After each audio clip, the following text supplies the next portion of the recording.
Honorable Président de séance, honorables députés et estimés collègues, ma famille parlementaire. Cela fait maintenant quelques semaines que notre auguste Chambre est propulsée au cœur de l'actualité politique de notre pays. Contre ma volonté, l'attention s'est focalisée sur ma modeste personne. Dans l'exercice de leur liberté, certains, ici ou à l'extérieur, ont multiplié à mon endroit critiques acerbes et attaques violentes, largement médiatisées.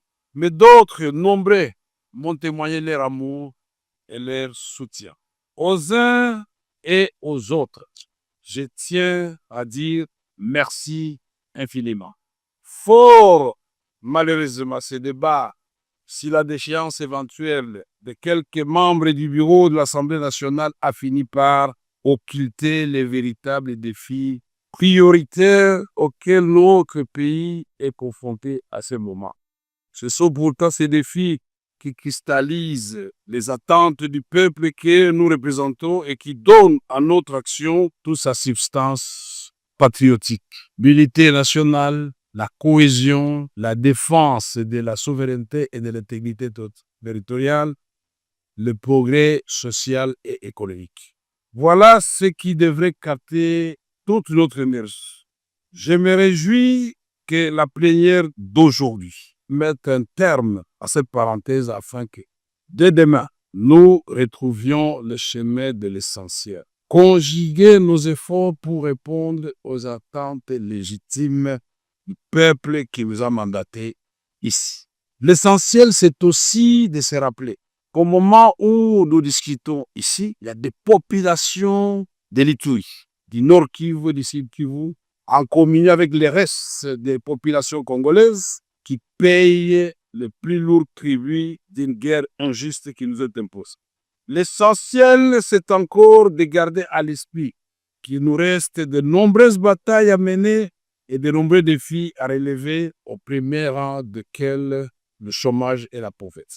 L'essentiel, enfin, c'est d'être capable de sacrifier une part de nos intérêts présents au nom de la construction radieuse d'un avenir collectif. Honorables députés, estimés collègues, à travers une pétition qui m'a été notifiée par voie d'huissier, un groupe de collègues a mis en cause ma responsabilité en qualité de président de l'Assemblée nationale, de notre auguste chambre.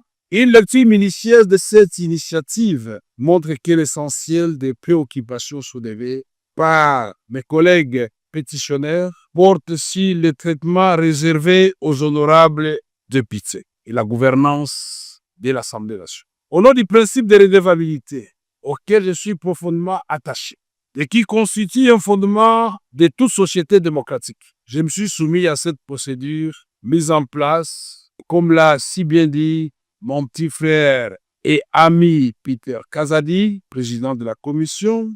Je me suis donc soumis à cet exercice et j'ai répondu à chacune des préoccupations des pétitionnaires.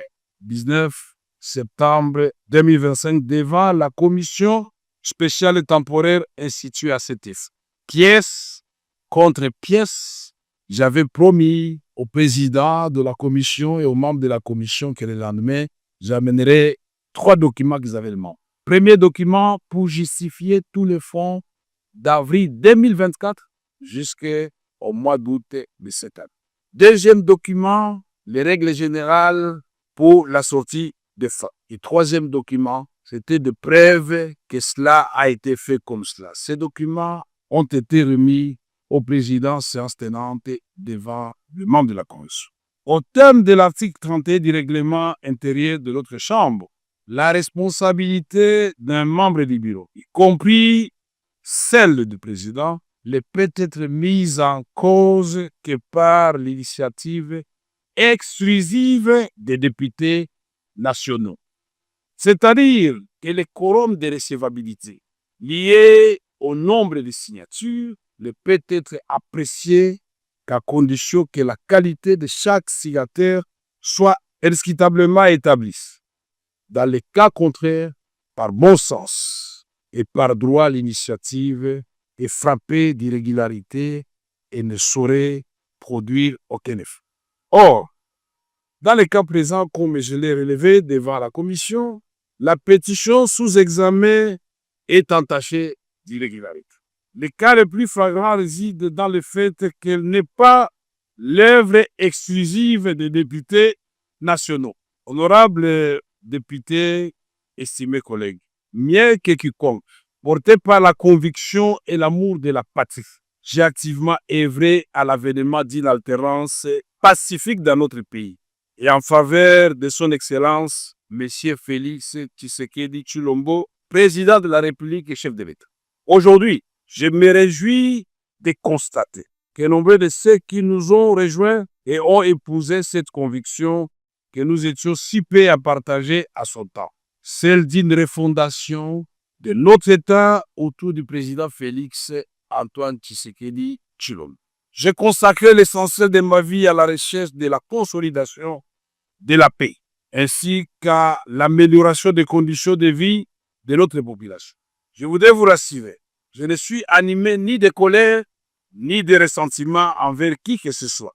Mon cœur est trop étroit pour s'encombrer avec de tels fardeaux. Il s'emploie à entretenir l'amour fraternel et à cultiver les vertus du pardon. Honorables députés, estimés collègues, le vote attendu ici, quels qu'en soient les résultats, porterait immanquablement un coup dur aux acquis auxquels j'ai contribué moi-même et que nous sommes tous appelés à préserver. Je prends donc la mesure du spectre de la division et des clivages qui menacent de fragiliser la cohésion nationale et l'harmonie institutionnelle, pourtant indispensable à la réussite de notre projet collectif, restaurer la paix, impulser le développement, renforcer le rayonnement de notre pays. Honorables députés, estimés collègues, je ne vais pas vous promener dans les Saintes Écritures pour vous parler du roi Salomon avec les deux femmes qui se disputaient un enfant. Je respecte la ligne tracée par le président, mais nous avions beaucoup à dire avant de lui dire au revoir.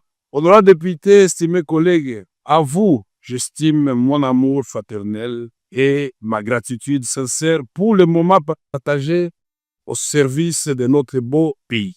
À toutes celles et ceux qui m'ont apporté un soutien spontané dans cette épreuve, je dis merci. Aucun mot n'est assez fort pour exprimer ma reconnaissance. Sachez que vous pouvez toujours compter sur moi. Je vais également m'adresser à nos collègues pétitionnaires. Merci à vous. Merci car au-delà de l'épreuve, il y a l'apprentissage. Chers frères et sœurs, ce qui nous unit est infiniment plus fort que ce qui nous divise. À votre démarche démocratique, j'ai apporté des réponses précises devant la commission spéciale et temporaire. Je n'ai aucun doute que notre lanterne à nous tous a été éclairée. Ma gratitude s'adresse aussi au personnel administratif et aux assistants parlementaires qui abattent un travail remarquable avec zèle et abnégation. À celui qui me succédera, je souhaite plein succès dans la conduite de notre chambre. C'est ici le moment de vous annoncer ou de confirmer effectivement ce que le président de la commission, Peter Kazadi, a dit tout à l'heure. Je donc, en âme et conscience, décidé devant 110 millions de Congolais de considérer que ma petite personne ne doit pas bloquer une grande institution comme l'Assemblée nationale. J'ai donc décidé de déposer ma démission.